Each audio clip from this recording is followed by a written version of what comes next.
stroke.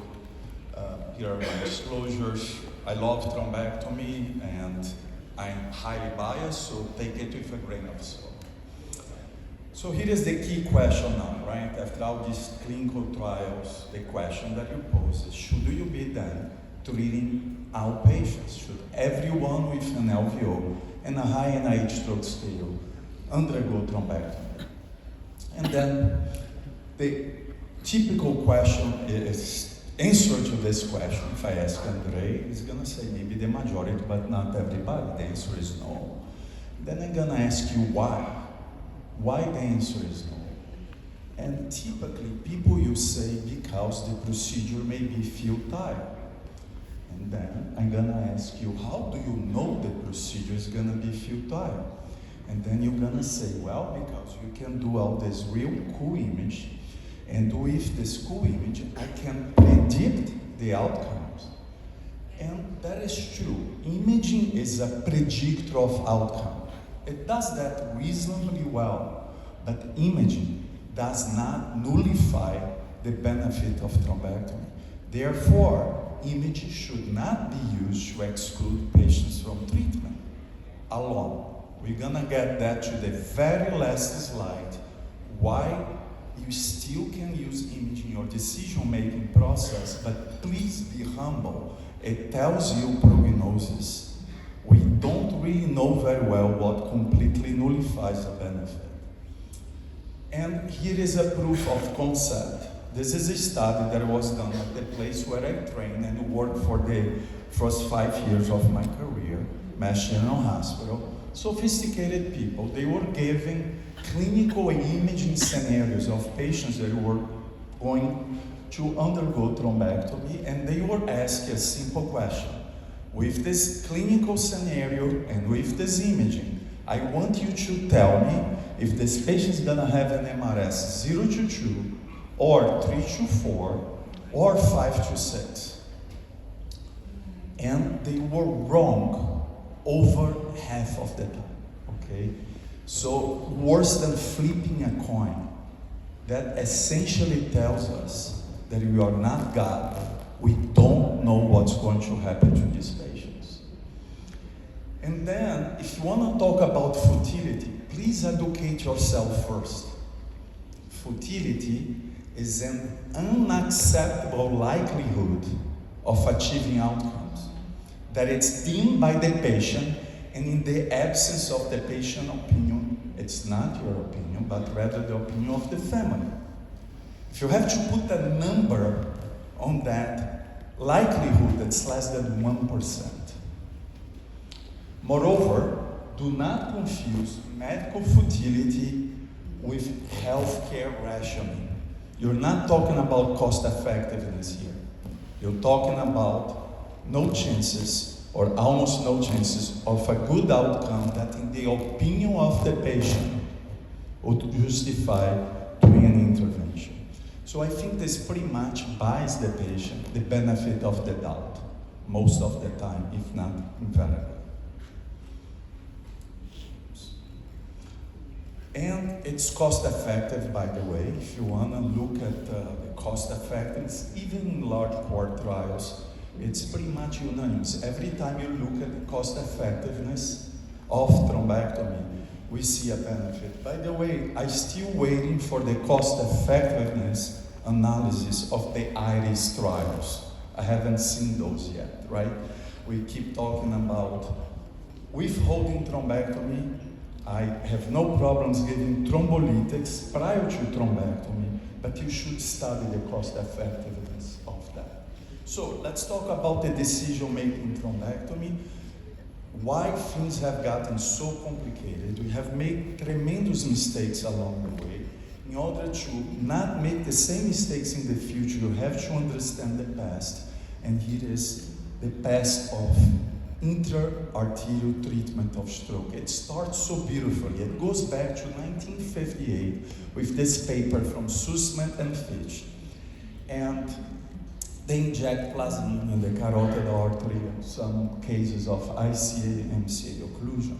This actually dates back It's actually 2 decades prior to Andreas Grutznik publishing in coronary intervention for stable disease. STEMI actually came later. So we start 2 decades first. And how come you got so behind cardiology, right? Part of the problem has to do with the original sin. We commit the original sin. As you're trying to climb the tree of evidence-based medicine, you went for the low-hanging fruit, which is the single-arm trial. Cardiologists, on the other hand, they, since the beginning, very, very early, I should say, that randomized clinical trials, that has a tremendous implication on the understanding and the decision-making process, as I'm going to explain here. So we almost did some good trials, PROACT 2 and MELT. They were small trials, right? And they gave us important answers, but after that, everything was open label, single arm. And then you had polarization, people like me that were writing, listen, you recanalize a lot more, it's good to have an open vessel. And then other people, like Dr. Powers, are saying it's bad, you're just gonna have bleeding, look at how much bleeding. And then there were all these controversies, but what is key to understand is the difference between prognosis and benefit. So let's talk about this, okay? You have to understand the differences between predictors of outcome and treatment effect modifiers. So let's walk through the history here. We start with single-arm, uncontrolled trials. When you have a patient with a thrombectomy, you're comparing a patient with a thrombectomy. Different characteristics, and we all learn, oh, being old is bad, sure. Having a large infarct is bad, sure. Being treated at later times is bad, okay. But now, and that's what cardiology had since the beginning, we have randomized controlled trials. So you can now finally compare similar patients, similar characteristics, one to another. And then we have understood that age, infarct size, and time do not change the benefit of thrombectomy. They are not treatment effect modifiers. But those things are rooted in our minds. We think about prognosis. We don't think about benefit, right? About treatment effect. Predictors of outcome answer this question, who does well with treatment? But what really matters is this question here. Who does better with treatment than without treatment? That's what matters. Can I make you better? Sometimes you are too far gone. I'm not going to be able to make you well, but I can still make you better. So that's where imaging comes, because it's great for prognosis. And you always want to have a good outcome, a good prognosis. So you want to use imaging. Remember this, the difference between medicine and poison is in the dose. Imaging is great, but do not misapply imaging. Don't overuse it to exclude patients from treatment. That's where the mistake is. More imaging, more information, which is great. But remember, also more time. And then you're gonna talk about the fact, oftentimes, it's not only information, it has been used to cause misinformation. That's one of the biggest problems that you have with image. Don't get me wrong, I love image. I've written much about perfusion. I think it's very cool. And it has its application. I believe so far with intravenous thrombolysis in the extended window, it seems to be a treatment effect modifier. If you look at this great paper from Bruce Campbell and colleagues, you see that in the extended window thrombolysis, you only have a benefit, right? If you apply advanced imaging. Completely okay with that. But as you move this topic to thrombectomy, and here is the Hearns analysis, okay? There isn't a single imaging variable there that has nullified the treatment benefit, right, of thrombectomy. Not a single one. Yes, they are predictors of outcome, but they are not treatment effect modifiers. So you shouldn't be using these things to exclude patients from treatment, not alone. We're gonna get to the bottom of this at the end. What is the net result? We are over-selecting. I love this, okay? If you look at this, it shows better imaging, right? Mr. Clean, just non-contrast CT, then CTA, escape some collateral use, and then perfusion, extend more perfusion. As you do more imaging, look at what happens. Better outcomes in the treated patients, right? But also better outcomes in the control patients. So that doesn't translate in a higher benefit, and you're gonna say, how you are wrong? It actually does, because 71 minus 40 is 31, which is a higher number than 33 minus 19, which is 14, right? So it's a higher treatment effect as you do more imaging. The difference is also bigger, right? Wrong. Do you know why it's wrong? Because that's the denominator fallacy. Let's move to this experiment here, okay? 100 patients in 2 hospitals. Hospital A is a very cool hospital that uses CT perfusion. Australia, Extend IA, best results ever. They select these patients, and then you have a number you should treat of 3. This is better than antibiotics and sepsis, by the way. And the rates of good outcome at 90 days is 70%. This is absolutely amazing, right? Well, this is a more pragmatic approach, like, let's say, Mr. Clean, just a plain CT. And they treat a bunch of people, and then the number you should treat is 5, and half of what they saw in the other side, only 35% achieve good outcomes. Everyone has to vote, okay? Do you want to go to hospital A or hospital B as a patient? So who wants to go to hospital A? Raise your hand.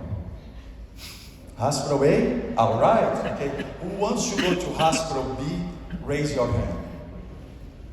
Okay, more people. I like that. A bunch of people are not going to either one. You're gonna get a hemicraniectomy tomorrow, okay? So you didn't get thrombectomy. But let's go through this. This is the denominator fallacy. As you look at outpatients, okay, 10 out of 100 patients benefit here. Versus here, as you look at outpatients, 16 out of 100 benefits, 60% more. You have to understand that our duty is not to the lucky people that we decide to treat, but rather to the entire population that you evaluate for treatment. And that's one of the biggest problems. We don't compute in our statistics everyone that you said no to.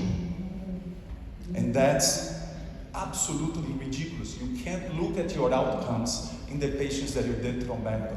You have to look at the outcomes of everyone that you could have done a thrombectomy.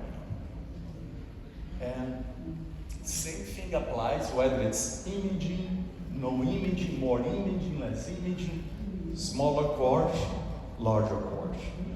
The other point here is that measures of infarcts are imperfect, and that applies to both the quantity, which is the thing that everyone gets, but infarcts they don't have only one dimension of quantity, they also have a new dimension of quality that you have to understand. And let's look at what perfusion does. I like to say CT perfusion, diffusion with reperfusion, equal to confusion. And here is a good example. Big mismatch, not really, right? Because you have this big pink area, beautiful time density curves, by the way. We treated this patient because the CT looked good. This is years ago. Look at what happened. Here is the DW line. So it was a fake core. Mark Rebo baptized this as the ghost core. It's very common in the early window, okay? But it just shows that CT perfusion, it's not bad brain. Okay, it's hemodynamic imbalance. It shows you hemodynamics. It does not show you histology.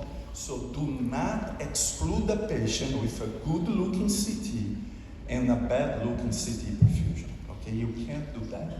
Remember, it's not histopathology. It's just hemodynamic failure. Okay, you can still reverse that. How about DWI? It is a DWI. Actually, in a patient that I know, I see occlusion, you can do your aspects, and whether it's a 2 or 3, you can debate until tomorrow. But the fact is the patient was treated, and even the diffusion reverses. And this happens in at least 10 to 15% of the cases. Okay? So, what is DWI? It is not histopathology, it's not that pain, it's bioenergetic failure. You can reverse that. So there is a lot of self-fulfilling prophecy. You have to remember that some of the large cores in these trials were just estimated large cores that were not real infarcts yet. What is the data? I'm not here to talk about the data. I'm trying to give you more like a philosophical approach to treatment. There are these 6 trials. We all know if you put the data together, big benefit in terms of shift utility-weighted MRS, dichotomized 0 to 2, dichotomized 0 to 3, mortality, and this one I have a hard time with, without increasing the rates of symptomatic intracranial hemorrhage. I'm pretty sure it will, but it's gonna be inconsequential. You are changing the white catastrophe to a red catastrophe. If you don't treat, you're still gonna have a catastrophe, so just bite the bullet and do it.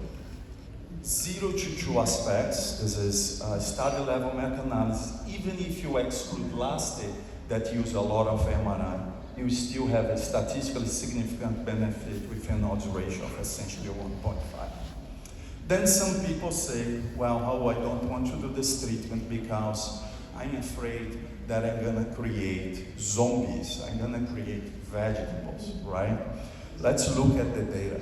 Please, show me a single scenario here where you increase the chances of someone being alive, but with an MRS of 5. It does not exist in any of the trials. So it's very important that you understand this. By treating these people, you are shifting them to lower disability without increasing the chances of promoting the so-called bad outcomes. And you gotta understand this. I think we really need to think about this problem. We concentrate in the good outcomes, 0 to 2. But in reality, what matters the most is avoiding catastrophic outcomes. Let's do the following exercise. I want you to think about 6 people that you love. One is gonna have an MRS of 6, another one 5, another one 4, 3, 2, 1. God is gonna give you 1 point for you to apply to any of these 6 people you love equally. Where are you gonna put that 1 point? Just think about that. Are you going to get that MRS of 1 and make it a 0? And then leave the person that has the MRS of 5 a 5? Where are you gonna put that 1 point? Are you going to make the 3 a 2? I can tell you where most people are gonna put their points because this has been looked at different societies. Most people, you're not gonna change a 6 to a 5. It's a terrible thing to be bad reading continent. But you're gonna change a 5 to a 4 or a 4 to a 3. As opposed to go 2 to 3 or 2 to 1. So the so-called excellent and good outcomes, it's not really what you all care about. And how that is fair with the way you think about stroke. Because if I gave you 1 point to save that family member, you are not putting towards making them excellent or good outcomes.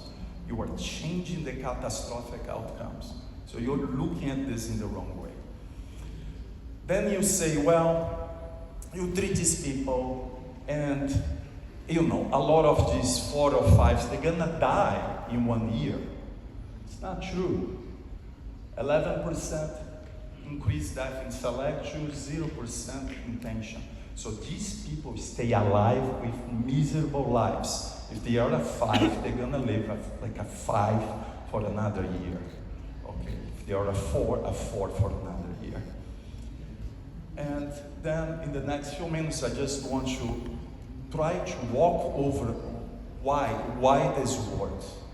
First thing that you need to understand is not about shrinking the size of the infarct. Infarct is large. Okay, it can't get small. If it's really large, it can't. And you know that from HERMS, only 12% of the benefit of thrombectomy is shrinking infarcts. So there is more than quantity, there is location of the infarct. We know that the higher, more posterior areas of the aspects carry higher utility in terms of eloquence. We talk about the fake horse.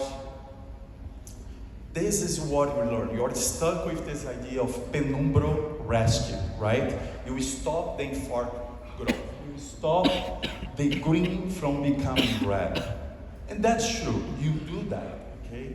But if you look at, you now have several papers about this, even patients that don't have a mismatch, they benefit, right? So first of all, this whole idea of using mismatch is misleading them if it doesn't really change the chances of benefiting. But then it also points that this idea that it's only the size, the quantity of the infarct that matters is wrong. There is a new dimension, which is the quality of the infarct, not only the quantity. You have to understand this. We rescue the penumbra, but you also rescue the core. We stop the infarct maturation. Stroke is not binary. It's not 0 or 1 stroke, no stroke. There are shades of gray as you see here. Okay?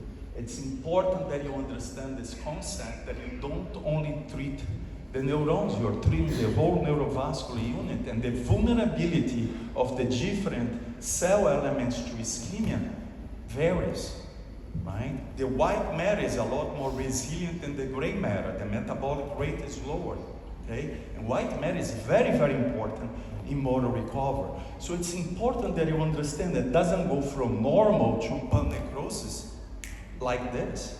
It walks through that process, and if you prevent the light gray to become black, it's a big time benefit there, and you know this from basic science. And let me just show you quickly 2 cases.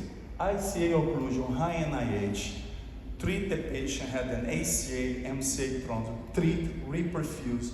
Here is the scan, large infarct. Not saying it's not a large infarct, but look at the pattern. It's mostly gray matter with the high metabolic rate. 6 months later, I don't have a black hole. I have this infarct, but there is still brain there. There's still this scaffold, very different than this patient that came too late and we didn't treat, that has a black hole encephalomalacia. First patient, MRS 3, second patient, MRS 4, even though this infarct is smaller, right? So, important to understand, it's not only normal brain and that brain. There is something in between the normal and the dead, right? Very much like we talk about the stunned brain, the sleeping brain. We have the zombie brain between alive and dead. There is the zombie brain, and the zombie brain will virtually make the walking dead. Okay? This may be the difference between the MRS of 4-5 versus the MRS of 3. Okay? It's the zombie brain. And then you say, how this is all cool and all that, but prove this to me. Well, select 2. Let's look at final infarct volume. Was actually bigger in the thrombectomy group at 170 cc's than in the control group, 168 cc's. So it's 2 cc's bigger. So if it's not the size, and not the quantity, it's the quality, right, that made the difference. Here is tension again, showing it's not a big difference in terms of volumes. Other thing that happens is, as you rescue the neurovascular unit, maybe neurons died, but you still have astrocytes, pericytes, endothelial cells. You prevent cerebral edema. So there is a potential benefit there. Unless you have panecrosis, that now when you reperfuse, you can actually have more cerebral edema. There are many other things that happen in terms of cytoprotection and regeneration that we just don't understand yet, but they drive a benefit. Another important concept is that it's not only quantity, quality, location. Also, the quality of the residual brain matters. It's the concept of brain frailty. When you revise this simple penumbra core concept, you know the core, you know the penumbra, there is this tradition, but now you have to understand there is a volume there and there is a density, right, within the core. How dense that core is, how complete it is. But there is another important variable, which is the functional reserve, the residual brain. When I have an injury, the normal brain will take over for that injury site, right? And that's the idea of brain frailty. And you have to introduce the concepts of chronological age versus biological age, but then brain age. Brain age is what matters the most, okay? And what's amazing to me to see in the large core trials, this was surprising, okay? Age wasn't a treatment effect modifier in most of these trials. This was surprising to me until we look at our data in Brazil, which I suspect it's the same data that I saw at the 115, the People's Hospital, because we are a lot more reflective of what happens in the population. This is the impact of socioeconomics on outcomes, brain frailty, higher case fatality. This is Rio de Janeiro in my country, Brazil. I think similar to Vietnam, there are two realities here, right? You have the private sector, rich people, good health insurance, versus the people who are more vulnerable socioeconomically and are in the public sector. We published this paper that showed great benefit of thrombectomy in this population, despite having almost 1.5 to 2.5 times higher mortality than other trials. The treatment effect was maintained. In fact, we had the highest benefit in terms of avoiding catastrophic outcomes of any trial. So thrombectomy works very, very well in the public healthcare system of the developing countries, okay? But it's cost effective. This led actually to the implementation of thrombectomy in Brazil. But what I want to show you here is this age paradox. This is hers. Age straighter. You see there 18 going all the way to 80. As I go up in age, numerically, what happens is that my treatment effect gets higher, because old people do worse than the young people with thrombectomy, but they do a lot worse without thrombectomy, so the treatment effect size is bigger in older people. That is the same thing in the Aurora analysis, but when we went to Brazil, patients older than 70 actually didn't have a benefit in their early window and were potentially harmed in the late window. And then you go like, why? You may say, how thrombectomy in Brazil is bad, you guys just don't know how to do it. And I would point you to that number there, 4.3. That's the highest treatment effect size ever seen by any age in thrombectomy, okay? So actually works very well in Brazil up to a certain age. But remember what you talk about. Think about brain age, and we believe that brain atrophy, leukocytosis, white matter disease, brain frailty is what was driving that. There is a lot of work on that. This is a nice paper from Escape looking at brain frailty and clinical frailty. This is my dad. He's 88 years old. He has 2 cancers, severe sarcopenia, on chemotherapy. He works every day, okay?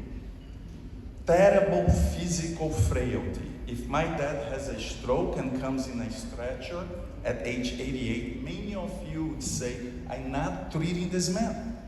He's 88, he has 2 cancers, right? He's a doctor who works every day at the age of 88. Don't judge people. Try to understand how they function, right? Very, very important. And you know what really matters? Even though the composite of physical and brain frailty explains the 100% of the relationship between treatment and outcome, guess what explains almost everything? Brain frailty, right? So it's all about the brain. So that little doctor with cancer and sarcopenia, if he has a good brain, he deserves a shot, okay? And when you look at resilient, you actually realize that after you adjust for leukoirosis, old legumes, brain frailty, age loses its effect on outcomes. So it's not about age, it's about leukoirosis. So you are wrapping up here. Let's just talk about MRS for a moment. You say MRS greater than 2, I'm not gonna treat. Not all MRS greater than 2, it's equal to brain frailty. Understand the reason for the number, don't treat the number. Orthopedic conditions versus neurocognitive conditions versus neuromuscular conditions, very different. Would you rather treat a 64-year-old with early dementia and MRS of 2, or an older patient, 84, with a higher MRS of 3, but from an orthopedic problem? I would go with the older patient with an orthopedic problem, even though the MRS is higher. Understand the number, okay? And I like asking this question, would you ever treat a patient with MRS of 4? Most people say, no, that's where I place my line. Well, would you treat this gentleman if you were alive? Right? I think most people would agree to treat Stephen Hawkins if he was alive. Why? Because even though he had an MRS of 4, he was the anti-brain frailty model, right? So it's all about the brain. It's not about physical frailty, it's brain frailty. We need to understand that. So you need to change your mindset. We live in this reality of stroke-phobia. We need, in doubt, treat and ask questions later. That's what cardiologists do, even though the mortality in cardiac shock is 40%. That's what intensivists do, even though the mortality in septic shock is 40%. Trauma, they do everything, ask questions later.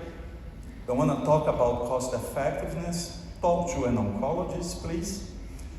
Understand this, EVT for small to moderate anterior circulation strokes, it's not a life-saving procedure. Don't say that, that's not correct.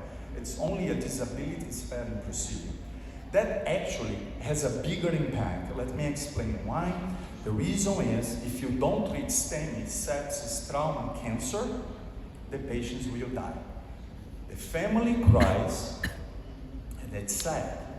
If you don't treat a stroke, mortality 20%, maybe up to 40% in these mega size of strokes. Patient stays alive, but with a higher degree of disability. Let's look at the government. Patient dies, not spending money with that patient anymore. Patient stays alive, but with a higher degree of disability. Huge socioeconomic impact, huge. So if anything, this is the disease that should have the most aggressive approach in terms of socioeconomic impact. We should be thinking about strokes like a shock. Cardiogenic shock, septic shock, we treat first, you ask questions later, right? Maybe the problem is there is no pain, there is no drama, tubes, blood. Maybe we should change the name of the entity from large stroke for cerebroischemic shock, because it's a shock. It must be treated aggressive, just like all other shocks. Here is precision medicine. I think these are the things that should make you understand what the prognosis is gonna be. Not the treatment effect, prognosis, okay? And then you can get all the information about poor prognosis and put in an algorithm like this with the understanding that these are your best guesses. You're not super precise, but as you are in an economic setting like United States, favorable is one algorithm. Like in the public healthcare system of my country, Brazil, it should be a different one, perhaps in Vietnam the same. Large strokes, very poor prognosis, brain failed, old, large, I think should go straight to palliative care CMO. I mean, people have the right to die as well. Sometimes it's just too much. But if you are in a favorable economic setting, you may want to give it a shot.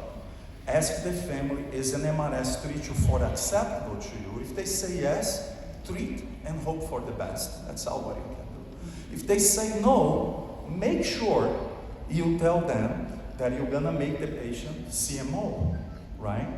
Because not treating and leaving that patient alive and providing critical care and all those other things is the worst mistake, because now the patient will be alive with worse outcomes. So you should tell them that if you are not going to agree to palliative care, let's treat and hope for the best. With that, I conclude. Thank you very much for your attention.